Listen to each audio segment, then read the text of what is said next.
Hello, my name is Benjamin Hart. I'm an American attorney and the Managing Director of Integrity Legal here in Bangkok, Thailand. As the title of this video suggests, we're discussing, unfortunately, we're discussing remittance tax. And to be clear, I'm specifically discussing this in the context of American legislation. But as the title suggests, I think this could be a harbinger of things to come across the board.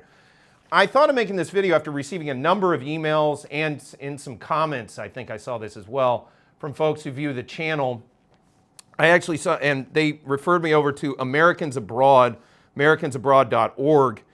Latest update on provisions on the One Big Beautiful Bill, OBBB, that affects U.S. citizens overseas. Just starting it off, ACA's advocacy pays off. ACA wrote to the tax committees and the Senate about our concerns over these provisions and are pleased to see that some revisions addressing our concerns have been made. I urge those who are watching this, if you're an American and you're interested in expat concerns and you want those expat concerns to sort of maybe be at least heard in Washington, D.C., an organization like Americans Abroad may be helpful to that effect.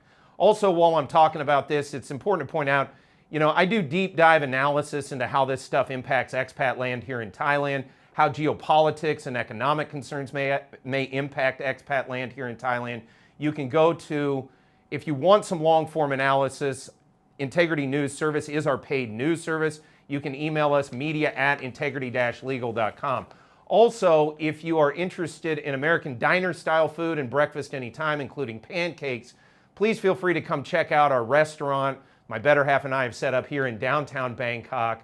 Links are in the description below for the Pancake Palace, so you can check that out. That said, under remittance tax, I thought this was important.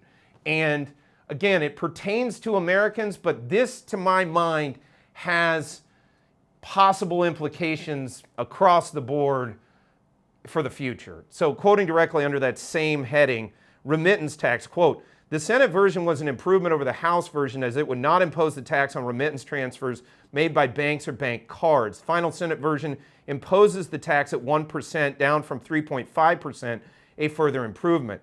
The tax will still impact Americans abroad who will not use bank accounts, credit cards, or debit cards to move money abroad. Although the tax has been lowered, it is now not creditable."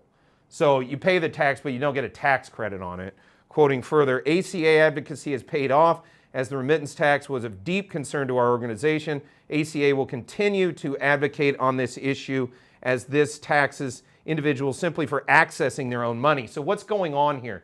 They want to add a remittance tax on folks in the United States transferring funds out of the United States. Now, apparently it doesn't directly impact bank wire transfers, ACH transfers, usage of things like PayPal, usage of credit cards and debit cards to move money. It apparently pertains to things like moving it through a check cashing places, things of this nature, sort of the more unbanked. Reasoning for that was it stems from the influx of, let's just say, a lot of illegal aliens, but a lot of foreign nationals in the United States. I'll be sort of bland in my usage of terminology here, even though I have my own thoughts on all of that. But a lot of folks are in the United States remitting money back to their home countries. And the thinking here is by adding this remittance tax, it'll generate funds, I'm sure, but it may also have an impact on those folks who may or may not, they may decide to not be in America, or they may decide that it's not worth it to make these remittances. I don't know exactly what the policy thinking is, but obviously revenue generation is probably one of the biggest things associated with this. Point I'm trying to make in this video, though, is this notion of a 1% remittance tax currently doesn't pertain to bank accounts, ACH transfers, bank wire transfers, etc. Could it? And, look, I don't see how it might not. Long term. These things have a tendency to, for lack of a better term, metastasize. So it starts off as, it's just a remittance tax on those illegal aliens in the United States. Things like this have a tendency to grow.